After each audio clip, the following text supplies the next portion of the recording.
June 4th, 1942, 10:20 hours. The Pacific is a hard blue table and all the math is being done in the air above it. 12 Douglas TBD-1.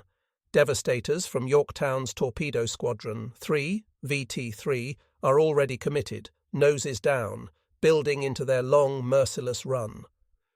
They make about 100 to 115 knots on the deck when burdened with Mark 13 torpedoes and obligation. Above them, 6 F4F4. Wildcats from VF-3, John S. Jimmy Thach leading, skate in a loose, deliberate line, 2 plane sections spaced just far enough to turn geometry into a weapon. Off their high quarter and closing fast come the predators the Navy has diagrammed for months, 15 to 20 Mitsubishi A6M fighters, the Zero in its element, light, high, coiled with altitude and energy. The picture is an equation with no romance in it. Slow torpedo planes plus 6 escorts minus time divided by enemy numbers. Thach's voice on the radio is the opposite of the sky. Calm, clipped, procedural. He does not tell anyone to be brave. He tells section leaders to hold spacing, to watch bearings, to brake toward each other on the first pass. Keep it tight, he says, and that is not rhetoric. It is survival math.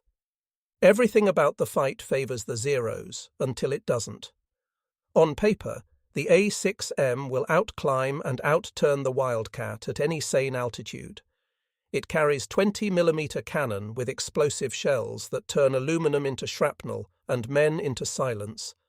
It is almost 2,000 pounds lighter than the Grumman and pays nothing for armour or self-sealing fuel tanks. But the paper also admits 2 facts the Zero cannot wish away. First, the TBDS cannot be everywhere. They must fly one predictable path if torpedoes are to enter water at the right speed and angle. Second, VF-3's Wildcats are not here to duel. They are here to deny. The F4F4 carries 6.50 caliber Browning machine guns and the stubbornness of steel. Armour behind the pilot, rubber and goo in the tanks. It cannot dance with a Zero. It can bleed one. The first green darts come down from the sunline, single Zeros hard over into diving slashes. Tracers cut bright ribs through air. Thach does not tighten his formation, he lets it breathe.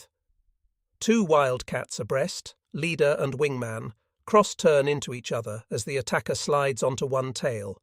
The wingman, turning hard, drags the Zero straight across his leader's nose. The leader fires a short, counted burst. 2 seconds, not 5. Sparks on a cowling. A cough of smoke. The Zero jinks and is gone. The section reverses and does it again.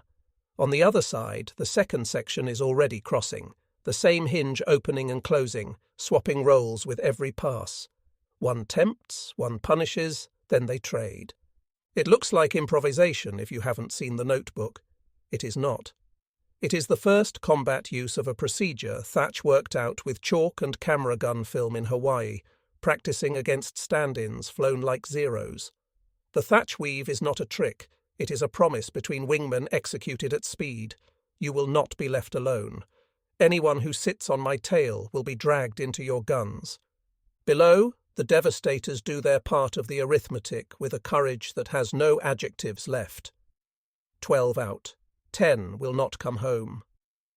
VT-3's pilots can see the escort fight only in glimpses. The sudden flare of a Zero shedding a wing, the brief grey stutter of .5 Zeros up sun, the crossing arcs of Wildcats that never stay straight long enough to be easy targets. Mostly they see 25mm puffs from carrier decks, white water walking toward them, and the thin black rope of a torpedo wake unspooling behind a machine that was obsolete the day it launched. They keep flying anyway because the geometry leaves no alternative. The beehive thickens. Now there are more Zeros than you can count at a glance, 15, 18, 20, and each one wants the one thing the Weave is built to deny, time on a tail. When a Zero slides behind a Wildcat, the American does not flatten and flee. He breaks toward his partner, trading a little altitude for the one currency that buys life, crossing angles. The Zero must either follow through a cone of Browning fire or flinch and give up position. Many flinch. Enough do not, and the Wildcats begin to pick up holes. A wing root stitched, a canopy starred, a hydraulic line venting mist. The F4F answers with the trait that made the Zero's designers sneer, "It is a brute." Self-sealing tanks drink a hit and ooze shut. Armour turns explosive splinters into painful noise. A damaged Wildcat can still climb a little, dive a lot, and, most importantly, still shoot. "Break, now." "Coming through." "You're high 6. The radio is all verbs and bearings. Thach keeps the language small and the ideas large. He does not say, "Weave." He says, "Turn into him." He does not say, "Kill that one." He says, "I've got your man." And over, short bursts. VF-3 has drilled economy of fire until it is instinct. 6 Brownings will turn a magazine into distractions if you hold them too long. The counted strings land on engine faces and cockpit lines. A Zero takes 2 seconds from a crossing Wildcat and becomes a smear of smoke heading down. Another tries to hang through the cross, and the partner's guns stitch him from spinner to tail. The Weave steals seconds from the enemy and sells them back to the torpedo planes below. Yorktown herself enters the conversation with steel. Her 5-inch / 38 seconds bark in director control, bracketing diving shapes at the edge of effective range. The 1.1-inch Chicago pianos hammer a stuttering rhythm up low approaches. Oerlikon 20mm saw at anything that commits to the wake. The ship's gunnery does not save VT3. Nothing can in this envelope. But it thickens the air with penalties for straight lines, and that is worth more than language can say. Fighters, torpedo planes, and shipboard batteries weave a single murderous fabric for 5 terrible minutes. When the fight breaks its first plateau, when the Zeros peel to reset, when the Wildcats take quick inventory of ammo and fuel, when the Devastators that are still flying are close enough to smell their own torpedoes, there is time for account with all the unreliability of adrenaline. VF-3 believes it has destroyed 6 Zeros, with 2 more probable. Later, the numbers will be paired against Japanese loss records. Even later, they will be taught as cautionary tales about claims in combat. But in this moment, the tally is both a fact and a feeling. 6 enemies stopped, 2 more frightened. A sky incrementally less lethal for the next 30 seconds. The price below is written in names. 10 of the 12 Devastators do not return. 2 crawl home, wounded machines carrying wounded men, and the arithmetic of courage becomes a message passed up the chain. Torpedo planes flying straight and slow into a wall of flak, and Zeros will die as doctrine requires. The escort did everything tactics could ask. Tactics are not alchemy. The Wildcats begin to run short. F4 F4S launched with 6 guns and finite belt counts. Fights like this eat ammunition the way a burn eats air. Fuel is worse. Climbing to meet the first pass, dragging Zeros through crossings, sprinting to rejoin, each minute takes a bite out of a tank sized for cap, not for dogfights stacked 3 deep. Thach reads the needles, reads the sky, and refuses to be dramatic. He keeps his sections together, notching down from engagement to harassment as ammo thins, never stringing his pairs into the kind of solo chase that feeds Zero pilots' pride and combat reports. What the Weave proves here is not superiority. It proves sufficiency. 6 average pilots who trust a procedure can make a sky full of excellent enemies clumsy for long enough that other Americans, unseen and unheralded, will find their moments. The beehive above VT3 drags fighters down and forward. It needs every Zero it can get to wipe the torpedo planes off the map. When the torpedo wakes have run out and the Wildcats are bugging back to the Yorktown or ditching near her wake, the sky is no longer stacked quite so high with Japanese fighters. Somewhere up Sun, SBDS in neat lines are rolling off into history. In after-action shorthand, the morning condenses to numbers meant to anchor the memory. Escort, 6 Wildcats, VF-3, Thach. Enemy, approximately 15 to 20 zeros. Tally, 6 destroyed, 2 probable. VF-3 claims. VT-3, 12 Devastators engaged, 10 lost. Yorktown, gunnery engaged with 5-inch 38, 1.1-inch 20mm throughout, and a note written small but true. First combat employment of cross-section defensive tactic. The Thach Weave no longer a page in a notebook, but a pattern burned into the air where men had to live or be counted by next of kin. Thach says 2 last things on the way out, because even survival has procedures. Check partner. The pause for each pilot to glance and confirm that the other airplane, the other human, still makes a silhouette against the glare. And then, when the answers are good enough to move, home. No swagger, no growl. Just the next bearing in a fight where geometry beat glamour and a dozen men below paid for the minutes that mattered. Before Midway turned a notebook into a weapon, fighting Squadron 3 already moved like a shop that measured itself in thousandths. Under Lieutenant Commander John S. Jimmy Thach, VF-3 did not rehearse swagger. It rehearsed standards that could be written on a chalkboard, flown at altitude and graded by film. The emblem that mattered most wasn't painted on a tail. It was stenciled on cowlings after fleet competition. The white gunnery E. You didn't win it with personality. You won it by putting bullets where the sight said they would go, on demand, with witnesses. 3 ideas organized everything that happened in the ready room, on the line, and upstairs. First, economy of fire. The Wildcats' guns were not noise machines, they were stopwatches. Early F4 F3S carried 4.50 caliber Brownings, 1,200 rounds total. The F4 F4 added 6 guns, but only 1,440 rounds, which meant fewer seconds of sustained fire per barrel.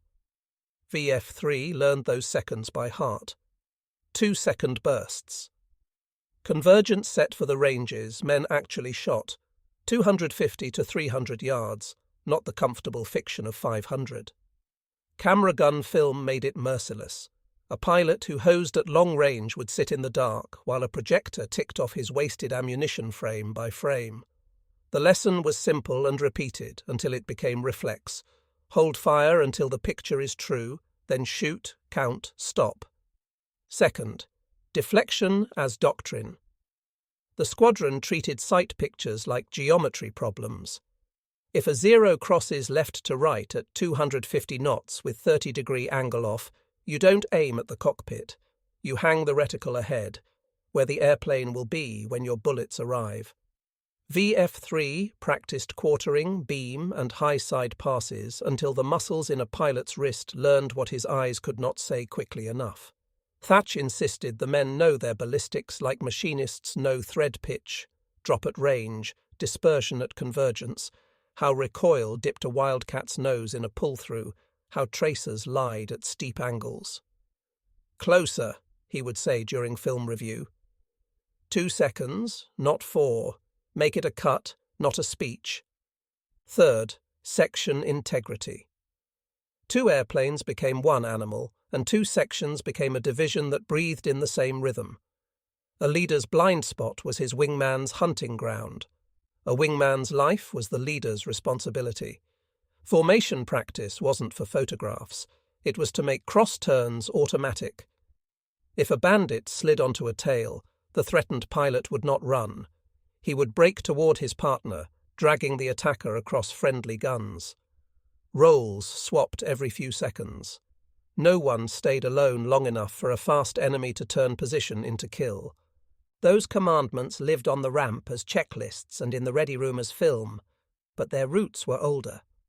1941 fleet exercises, North Island practice hops, and a thin file of reports about a new Japanese fighter, light, lethal, and impossible to outturn.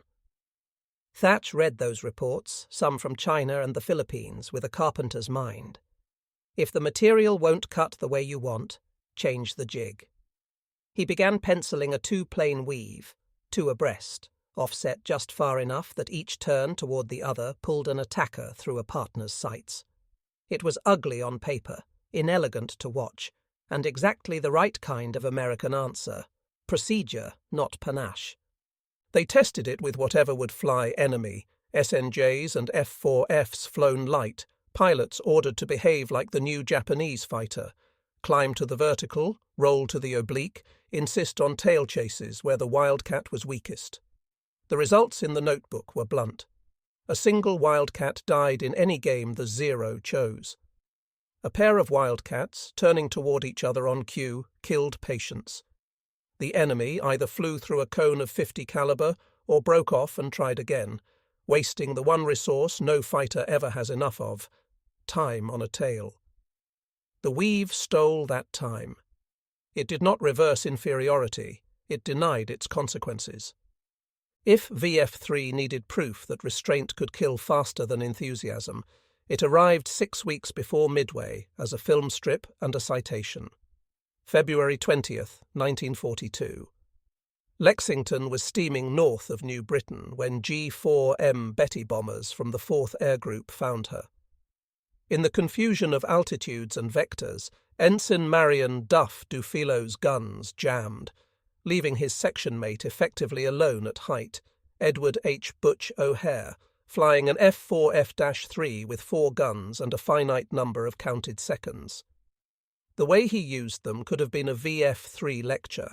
Close to 200 to 300 yards, fire short strings into engines and cockpits, break off before the defensive Crossfire could bead you. 5 bombers fell or flamed in minutes. The ship survived. The nation learned a name. Inside the squadron, the real headline was quieter. The camera gun showed just enough rounds in each pass. Economy wasn't thrift for its own sake. It was how you bought your next kill. After the medal, O'Hare became proof of concept walking. In film sessions, he didn't perform, he demonstrated. Here is where I put the ring. Here is why I stopped shooting. Here is why I didn't chase the cripple down the fall line. Younger pilots stopped seeing patience as timidity. They saw it as the only way to turn a 4-gun fighter into 5 bombers' worth of results. Thach used the event the way an engineer uses a destructive test, evidence that the spec holds in the wild. Maintenance officers and ordnance men were pulled into the doctrine because in VF-3, maintenance was tactics delivered early. Feed chutes polished, spring tensions set, belts packed, API tracer in patterns meant to cut and light, not just to look pretty. Barrels gauged, gun heaters checked for altitude work. The squadron defaulted to convergence that matched camera gun truth, not barroom stories. Crew chiefs learned they weren't just sending out airplanes, they were setting the rhythm of the first 2-second burst. By spring 1942, the vocabulary was set. Briefings sounded like shop talk. Convergence 2-5. 2 seconds only. Break toward. No solo chases. Combat air patrols launched in 2-plane elements as a rule, not a wish. Division leaders could trust that in the first blind seconds after tally-ho, their wingmen would do the correct ugly thing, turn into them, even if the turn felt wrong in the gut. Pilots grumbled about how close the Weave made them fly. Then they went upstairs and discovered that close was the only sweet spot where the crossing cone of fire existed at all. If there was romance in any of it, it lived in the numbers painted on cowlings after fleet gunnery. VF-3 kept its gunnery E. But inside the squadron, romance was suspect. The Zero had all the poetry. Long legs, cat-like turn, cannon that wrote in exclamation points. VF-3 met poetry with procedure. You can't out-sing a better tenor, you can out-count him. This culture, film, belts, weaves, brevity on the radio, meant that when the call came at Midway to take only 6 Wildcats and sit astride 12 torpedo bombers marching into a sky already claimed by 15 or 20 Zeros, Thach's men weren't improvising courage. They were executing a checklist under stress. The beehive at 1020 didn't invent the Weave, it activated it. Short bursts landed because hands had been trained to hold fire at range. Cross turns closed because bodies had been trained to ignore the panic that wants to flee away from a partner. Hits counted because belts and barrels had been laid out by people who thought of gun rooms as part of the cockpit. The last piece of culture was humility shaped into policy. VF-3 knew what it could not do: outturn a Zero, win alone, or salvage a torpedo squadron with aerobatics. Knowing that freed them to spend their effort where it mattered. Denial: deny a Zero 30 seconds on any tail. Deny the enemy the easy geometry. Deny your own urge to turn a fight into a story when a procedure will get more men home. That is why Thach's voice on the radio over Midway sounded like a checklist instead of a pep talk. It was the sound of a squadron that had already agreed upon the math. In the photographs, you don't see any of this. You see wildcats with scuffed paint, pilots with tired eyes, armourers with blackened thumbs. You don't see the hours in a dark room counting traces on a screen, the chalk dust on a sleeve from drawing-led angles, the way two airplanes learn to move as one because someone has said again after the last clean pass. But those invisible things are exactly what kept 6 airplanes alive long enough to make a difference over a blue table in June. VF-3's culture was not an ornament carried into battle, it was the weapon. So when the squadron climbed that morning, belts counted, convergence set, 2 seconds muttered like a prayer. Break toward written behind the eyes. The outcome wasn't predetermined, but the behaviour was. And behaviour, in the first bright seconds when advantage belongs to whoever makes fewer human mistakes, is everything. The Weave would be famous by lunch. The culture that made it possible had been built one short burst at a time. Dawn peeled off the Pacific in clean layers, grey to pearl to the kind of blue that looks harmless until you lay a chart on it. Yorktown's air plot woke first. Grease pencils squeaked on plexiglass over a gridded table. A talker relayed bearings from the air search set in the island. Range ticks that began as ghosts, firmed into pips, then marched inward at fighter speed. Fighter direction turned numbers into headings. Bogey, Angels 1-5, bearing 230, speed high. The combat information boys didn't dramatise, they measured. On the flight deck, the choreography began before the first shout. Chocks out, tails swung, prop arcs cleared. 6 F-4F-4s for the torpedo escort were spotted forward. Thach's division and another section, paint sun-faded, cowlings safety-wired, 6 Brownings each with 240 rounds per gun. A little over 40 seconds total if you were reckless, 12 to 15 if you shot like VF-3. Armourers had already checked feed chutes and heaters. Convergence was set where the camera gun told the truth, 250 to 300 yards. Crew chiefs ran a last glove over the gun ports like superstitious priests. Below, briefings spilled out of the ready room and onto the catwalk. Thach's chalkboard was yesterday's weather turned into today's orders. 3 two-plane sections spaced to the width of a cross-turn. Altitudes stepped to watch the Devastators without getting dragged into their slipstream. No solo chases. Break toward. Belt counts were written on a clipboard and read out loud. 1440 complete. Fuel was the arithmetic nobody liked. Wildcats on internal tanks had CAP endurance you measured in dozens of minutes, not hours, and torpedo escort meant low, dirty, thirsty flight. The answer was the same as always. Don't waste either resource. Yorktown's gunnery teams came to their marks as if to church. The 5-inch by 38 seconds trained and elevated under director control, crews at the hoists with powder and projectiles stacked like arguments. The 1.1-inch quads, the Chicago pianos, sat square-shouldered at the gallery deck, crews rehearsing slews and elevations in pantomime while safety wires came off.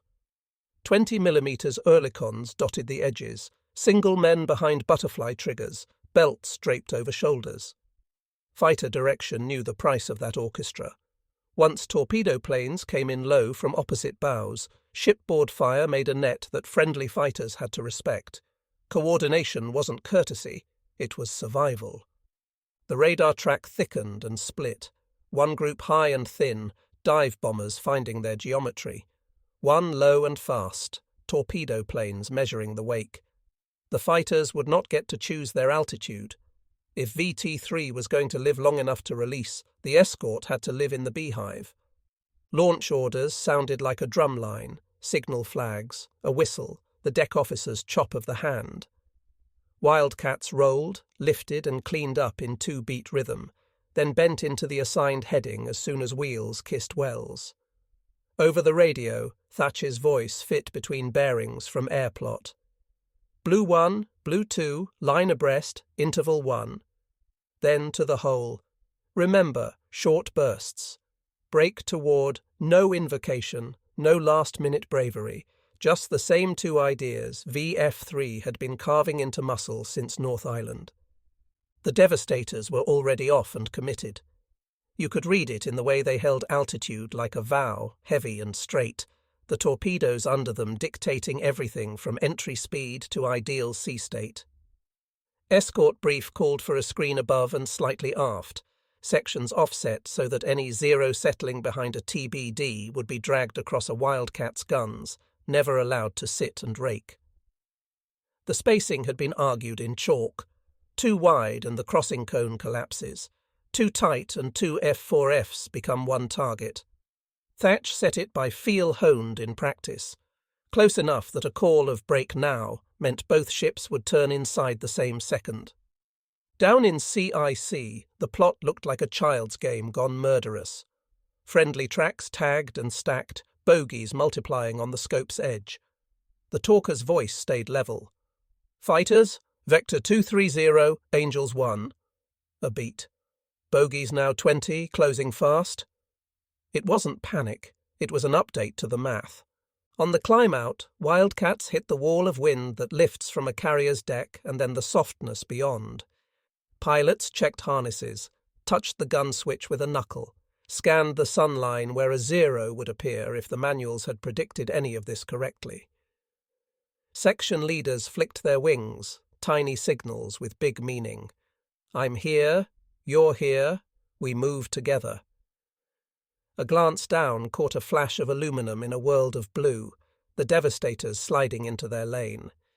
The escort dropped a notch to keep station, throttles eased just enough to avoid running past their charges and into the empty space a 0 loves. The last adjustments were psychological, and they happened in the space of a breath. Every man in an F4F knew the silhouette that would fall out of the glare.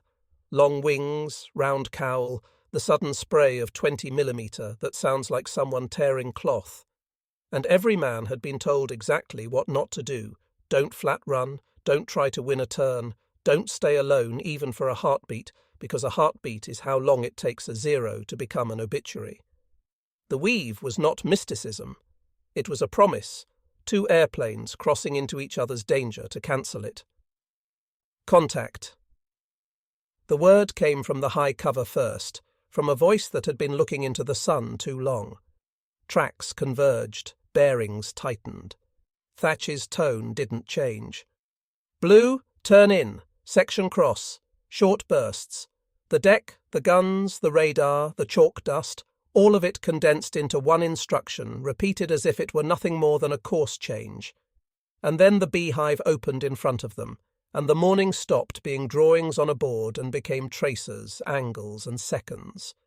They arrived the way manuals warn and eyes never forget, specks in the glare swelling to long wings and round cowlings and the white-laced rip of 20mm. First 0 on the tail of Blue 2.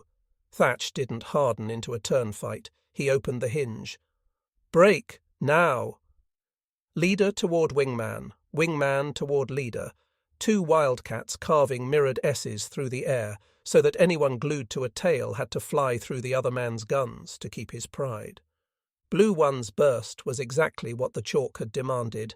2 seconds, not 5. 6 Brownings converged at 275 yards. The zero filled the ring and then filled with holes, cowling panels popping, a brief orange lick, a smear of smoke streaking down. No chase.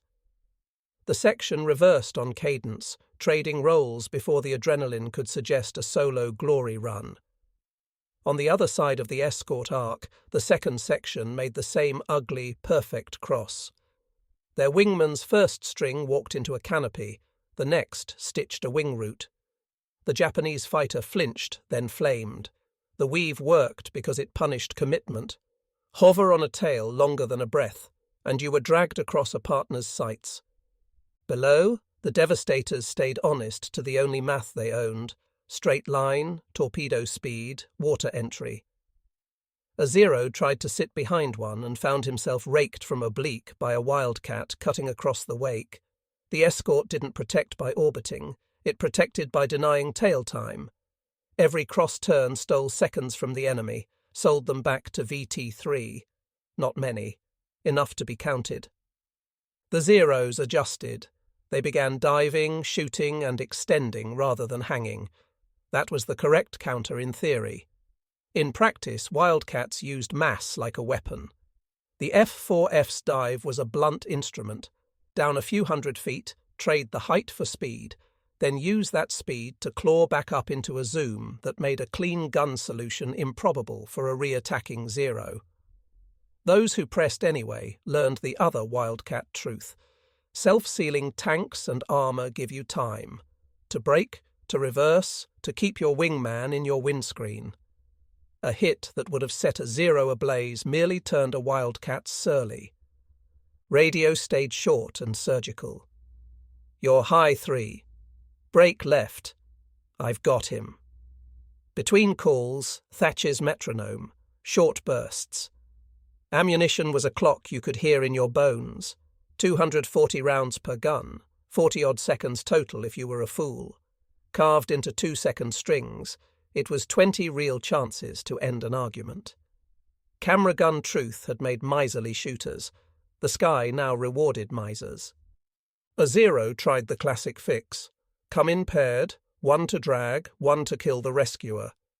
The answer was already written into the weave. The near pair crossed.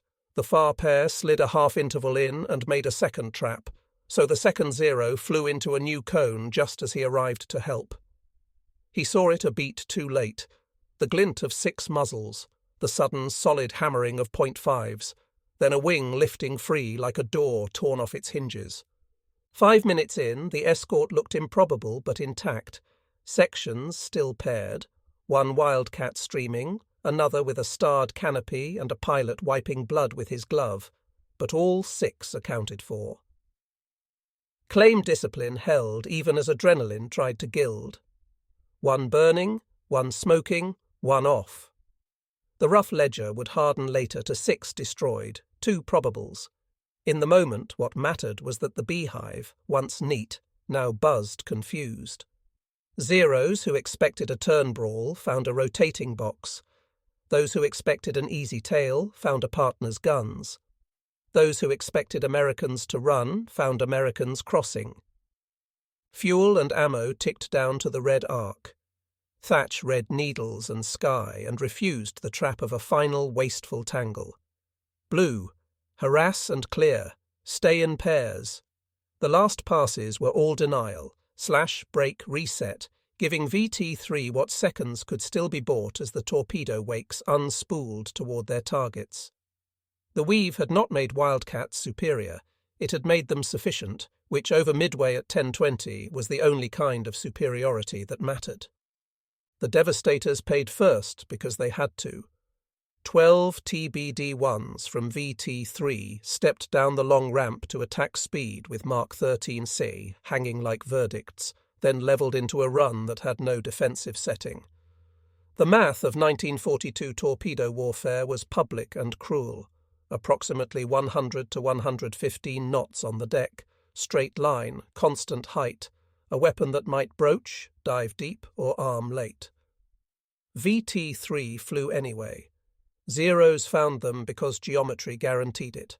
The escort above denied seconds, not swarms. When the spray settled, 10 of the 12 were gone. 2 limped out. Hurt machines, hurting crews. Lance E. Massey, the squadron CO, did not return. Names replaced call signs. Empty chairs replaced noise in the ready room. This was not waste. It was purchase. Every Wildcat cross-turn that forced a Zero to flinch bought a little distance for a Devastator to hold course. Every short burst that clipped a radiator kept a Torpedo run straight for a breath longer. But no tactic could add armour to a TBD or make a Mark 13 reliable. VT-3 wrote its receipt in crews and airframes, and the Ocean filed it without ceremony. Yorktown took the next line item. The first Japanese strike, Aichi D-3A Vals from Hiryu, came in high and precise around noon, dive bombers peeling in sequence like practiced sin. The carrier answered with everything that could be made to speak. 5 inches/38 seconds in director control, 1.1-inch quads coughing tracer ladders, 20mm Earlycons soaring arcs across the bow. It almost worked. It never fully works. 2 bombs hit. One near the stack that wrecked uptake and electrics, one that punched into compartments and detonated among the ship's nerves. A near miss shoved a wall of water across the flight deck and bent plates. Yorktown stopped, the worst verb at sea. Then damage control fought a private war in smoke and heat and telephone silence. Vent, isolate, counterflood. 20 minutes later, way on again. Radars humming. Flight deck crews setting the stage as if routine had a vote. The second act was geometry from the other axis. Nakajima, B5N. Cates low and fast from both bows. Torpedoes set shallow to catch a carrier mid-turn. The guns talked until barrels steamed, fighters harassed. Some attackers vanished into the water as if erased. Enough survived. 2 torpedoes hit port in quick succession, the shocks punching past bulkheads into the ship's balance. Yorktown took a serious list and held it like a man on one knee. Counter-flooding bled the angle back, pumps bought time in buckets, DC parties logged victories in inches. The carrier lived, then lived precariously, then lived by stubborn competence alone. Those minutes mattered upstream. They kept a battered flight deck available to recover stragglers. They kept fighter direction and air plot alive long enough to vector and warn. They kept a name in the order of battle when a hole in the line would have invited annihilation. But the ledger was still open, and the Ocean keeps excellent books. June 6th, I-168 found the wounded ship stopped for salvage, destroyer Hammond made fast alongside, cables and hoses binding the 2 hulls into a single target. 4 torpedoes in the water, 1 broke Hammond, others found Yorktown again. Men were in the sea with seconds of warning. The destroyers hunted and ash-canned the submarine until oil and air stained the wake, and then there was only listing steel and a decision no crew wants. The carrier went over later, slowly, a horizon's worth of ship becoming a reef. Write the day as a balance sheet and the numbers don't flinch. VT-3-10 of 12, TBDS lost. Yorktown, 2 bomb hits survived, 2 torpedo hits survived long enough to prove the drills, then a submarine's coup de grace in salvage. AA claims in the teens, later cleaned by calmer arithmetic. Bodies counted once, names carved forever. The consolation is not sentiment, but sequence. Those minutes and miles, bought by Devastators and Wildcats and gun crews and DC men, were precisely the window SBDS needed to erase 3 Japanese flight decks and most of the best pilots Japan would ever have. Payment and purchase, cost and return. The morning's arithmetic was paid in lives. The afternoon's dividend arrived in burning carriers. The first ledger is always the loud one. VF-3's 6 Wildcats reported approximately 6 Zeros destroyed, 2 probables in the beehive over VT-3 at about 10:20. The radio during egress sounded like restraint. 1 burning, 1 smoking. but even disciplined squadrons overclaim when tracers and adrenaline do the counting. The quiet ledgers came later, written by men with calendars instead of altimeters, shipboard logs, recovery rosters, and post-war reconciliations that had no stake in anyone's glory. Two sets of books matter most. The first is American and immediate, camera gun film and deck witnesses. VF-3's film supported several clean engine face and cockpit strikes, and Yorktown's lookouts saw at least 3 Zeros fall within their field of view during the Torpedo run. The second set is Japanese and retrospective, cap landing records and loss rolls for the carrier force on the forenoon of June 4th. Those list only a handful of fighters missing in the precise window of VT-3's attack, with several others returning damaged or ditching after recovery waves. When analysts in calm rooms put the piles together, the tall red slashes on the American side were trimmed. The working truth that emerges in the literature is spare and familiar. Claims not equals kills. Trim by half unless film, wreckage, or enemy books say otherwise. What does that do to the tally? It doesn't erase the fight, it sharpens it. In that 10-minute geometry lesson, VF-3 likely destroyed 3 to 4 Zeros, with additional fighters damaged enough to be combat ineffective in the next cycle. The two probables become damaged/returned or damaged/ditched. The delta between 6 and 4 is not fraud, it is physics. A Zero can trail smoke, fall out of the circle, and still limp to a deck you never see. Another can pass behind a curtain of AA, take hits you think are yours, and be credited by a gun captain's log. Over a fleet, death has many authors. Confirmation has only a few. Japanese narratives, stripped of propaganda, match the American shape even when they disagree on counts. Pilots from the Hiryu Cap describe 2 enemy fighters crossing repeatedly that forced them to disengage or expose. One report notes that American fighters did not turn in the usual way, an oblique nod to a pattern that would soon get a name. Another remarks that the slower escort used diving speed to brake and re-engage, which is the Wildcats' biography written in one line. None of these accounts yield easy numbers. All of them concede time lost on target, and time was VT-3's only coin. The larger arithmetic lies above the duel. The torpedo attacks dragged the CAP down and forward. Zeros that would otherwise have loitered high for the next dive bomber push were busy slashing and resetting at sea level, burning fuel and attention where Wildcats could still touch them.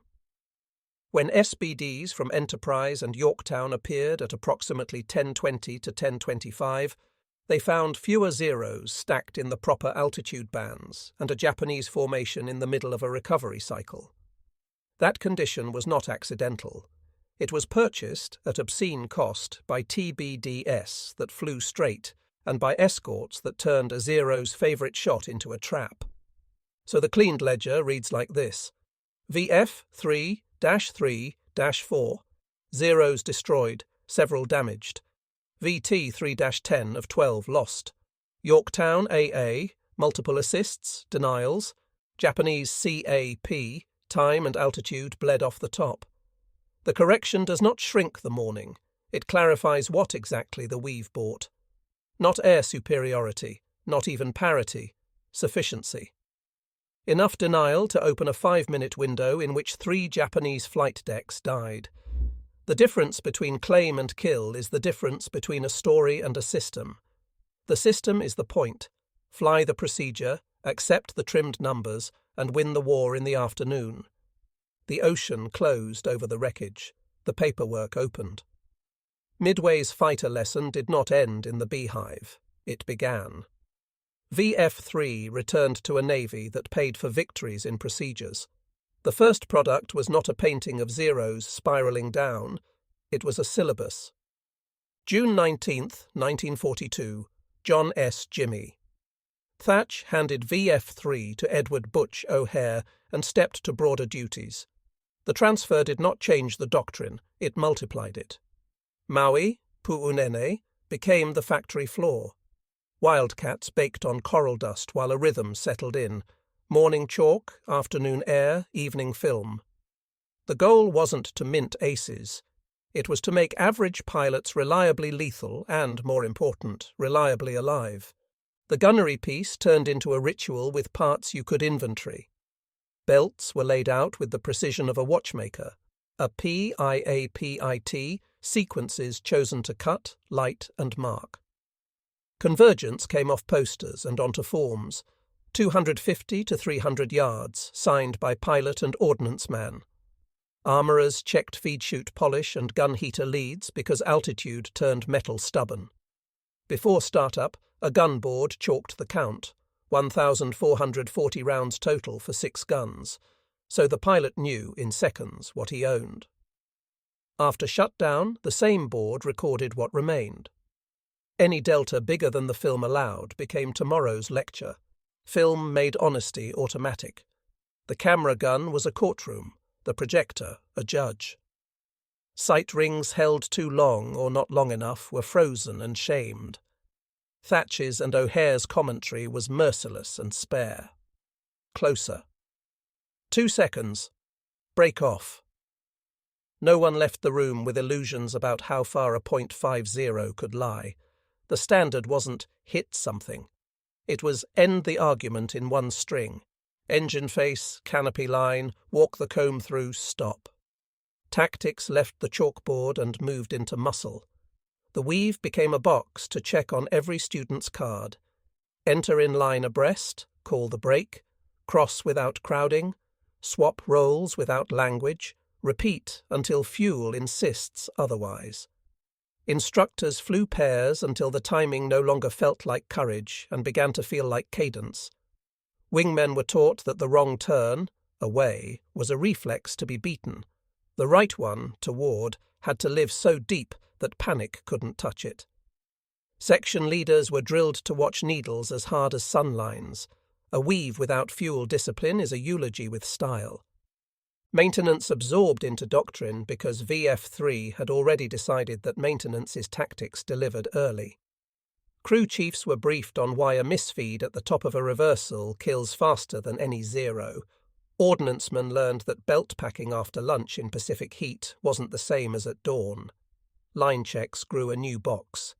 Camera gun tested. None of this looked heroic. All of it made heroes unnecessary. Rotation made the method contagious. Pilots cycled forward with notebooks and film and reported to other decks or shore strips as instructors in disguise. Within weeks, the phrase "break toward" started appearing on blackboards written by people who'd never met Thach. Instructors cribbed the belt recipes and sight pictures. Ordnance men swapped tricks for keeping feeds clean. Fighters launched as two-ship by reflex. The Navy's personnel policy turned one squadron's habits into fleet culture. The numbers moved the way they always do when a procedure replaces a personality. Camera gun film showed shorter bursts and closer ranges across units that had never shared a ready room. Claims tilted toward pairs and away from solo flourishes.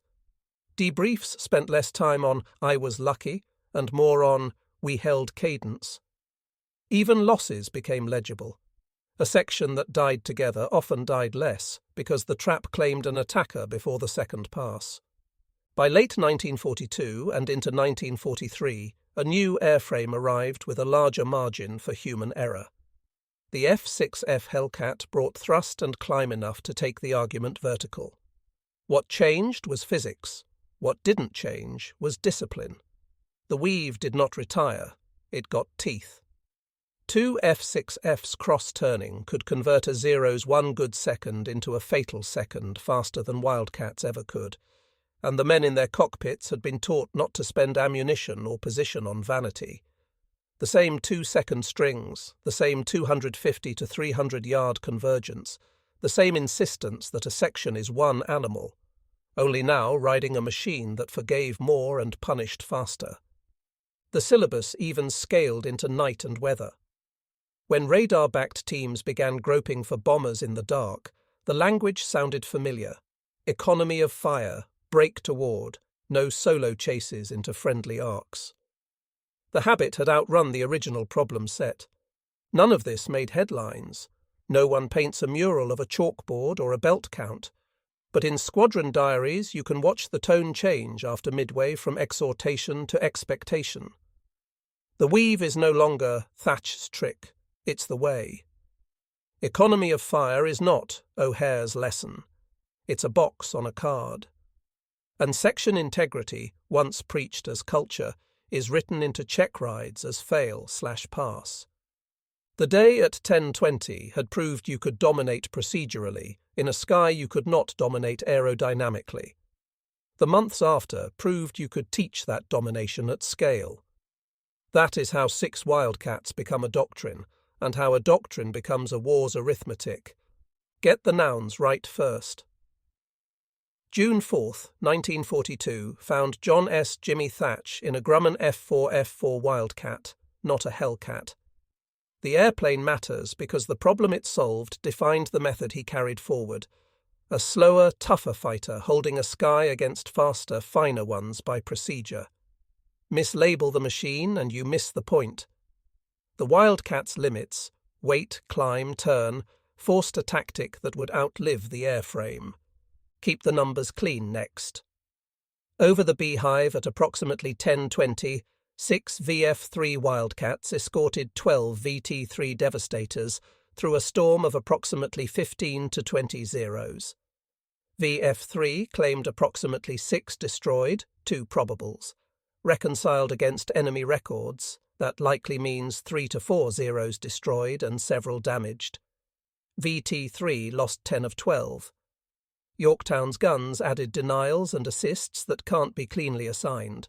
That ledger does not shrink what happened, it clarifies the purchase. Minutes of denial bought at the cost of airplanes and men, minutes that opened the window for SBDS to erase 3 Japanese flight decks. Tactics did not conjure victory. Tactics bought time, and time turned into carriers burning. Now the lesson. The Thach Weave is remembered as a trick. It was a system.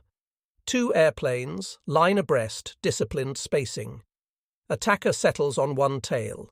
Both defenders break toward. The pursuer must fly through the partner's cone or break off and reset.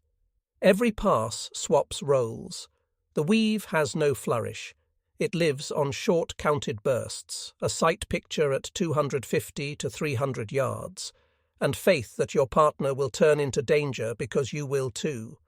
It is the refusal to leave anyone alone long enough for enemy excellence to matter. The system scaled because the Navy decided to make it a standard.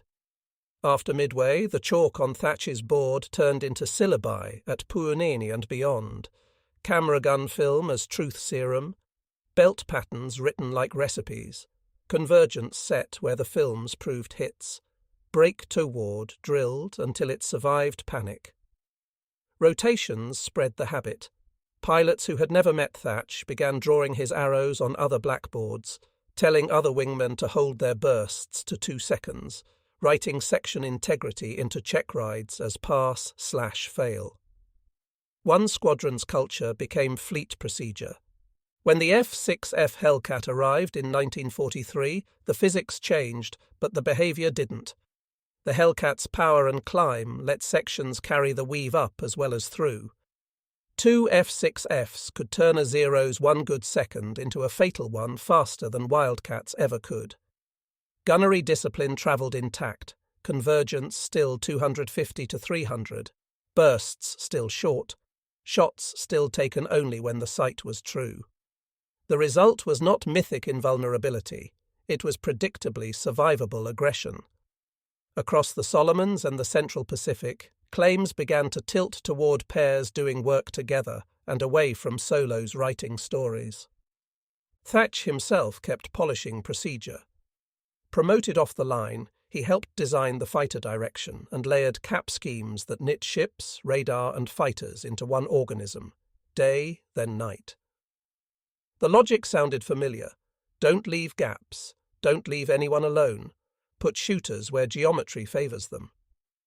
Later, as kamikazes appeared, the Navy's big blue blanket of radar pickets and constant cap felt like a weave writ large, cross-coverage of a fleet instead of a section. Legacy without myth also means setting aside borrowed laurels.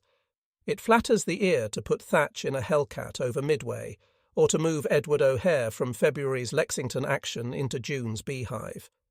The record is better than flattery. Thach's Wildcats executed, O'Hare trained and later commanded, both men's notebooks turned into other men's survival. Precision honours the Devastator crews who actually flew into the wall, the gun captains who actually loaded when the ship shook, and the pilots who actually crossed into each other's danger and came back with holes and film instead of stories. What endures is the arithmetic. In a sky you cannot dominate aerodynamically, you can dominate procedurally. Hold bursts to what the film proves. Set convergence where hits happen. Break toward. Launch as pairs and think as one. If the enemy's machine and training give him edges you cannot copy quickly, deny him the time to apply them. Keep your people alive long enough for your side's larger machine, production, training, radar, repair, to compound. That is not romance. It is how wars are won by organizations. Put it in one frame. Camera gun film from a VF-3 Wildcat at approximately 275 yards. The sight ring full of aluminum, tracers combed through a canopy, a burst that stops the instant the picture collapses. No spray, no chase. The next frame shows a cross-turn beginning, because someone else now needs the cone you just vacated. That is the Thach legacy. Discipline that travels. So keep the nouns right and the numbers honest. Wildcats at Midway, not Hellcats. 6 escorts, not 18. 3 to 4 zeros down, not 6 certain. 10 of 12 Devastators lost. 1 Weave proven.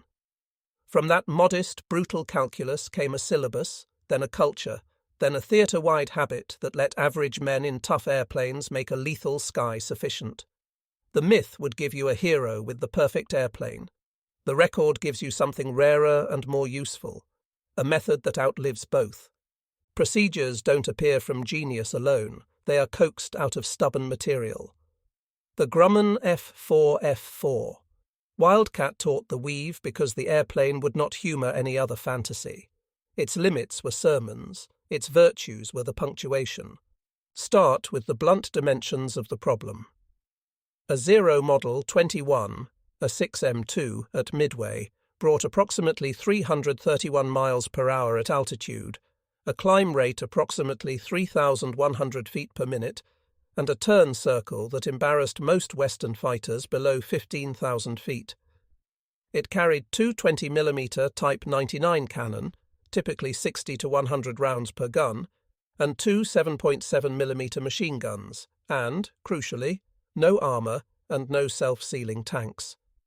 The Wildcat answered with approximately 318 miles per hour on a good day, climb approximately 1,900 to 2,000 feet per minute, a heavier aileron feel, and a turn that was honest but never nimble.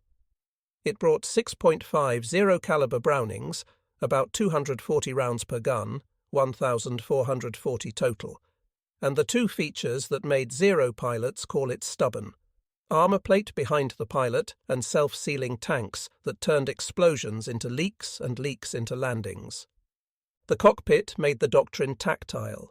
The F4F4's gun switch armed 6 barrels you could exhaust in under a minute if you mistook noise for effect. Convergence was not an abstraction. It was a knob your ordnanceman set to your request, 250 to 300 yards if you believed the camera, 400 to 500 if you believed a story. The airplane punished the story. At long range, dispersion and drop arranged misses that looked bold on film. At the correct range, 2-second strings cut engines and cockpits and let you live long enough to do it again. The airplane graded you without ceremony. Structure and systems enforced temperament. The Wildcat's manual landing gear, 80-some turns on a crank, meant you didn't waste altitude playing with wheels when a fight broke. Its 2-stage single-speed supercharger told you where to fight. Above 20,000 feet you were managing, not dominating. The Pratt & Whitney R1830 ran like a millstone, less excitable than a Zero's Sakai, more survivable when the first shells arrived. In a dive, weight became a weapon. Wildcat pilots learned to convert altitude to speed with a blunt, gratifying shove and then zoom back to rejoin their partner. Zero pilots learned that if they followed too far down, the F4F would pull away in the thick air and reappear at a crossing angle with 6 Brownings awake. The numbers inside the wing bays wrote the syllabus as clearly as any chalk. 6 guns, 240 RPG, meant perhaps 20 honest chances at 2 seconds each to end an argument. Every extra heartbeat on the trigger robbed your wingman of rescue later. That arithmetic forced economy from men who otherwise might have written with tracers. The camera gun settled disputes nightly. Sight pictures with too much sky in them.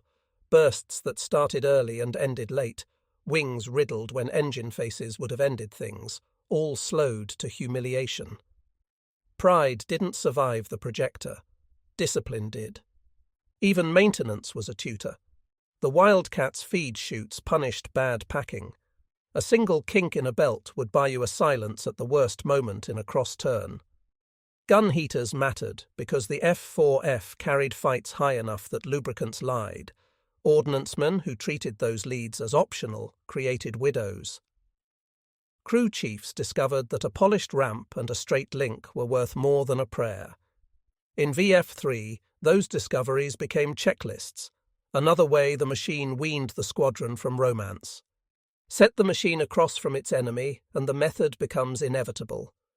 The Zero wants a sustained, low-altitude turn and an uncontested tail. The Wildcat cannot give either without dying. So the Wildcat becomes 2 Wildcats, and the 2 become a moving trap.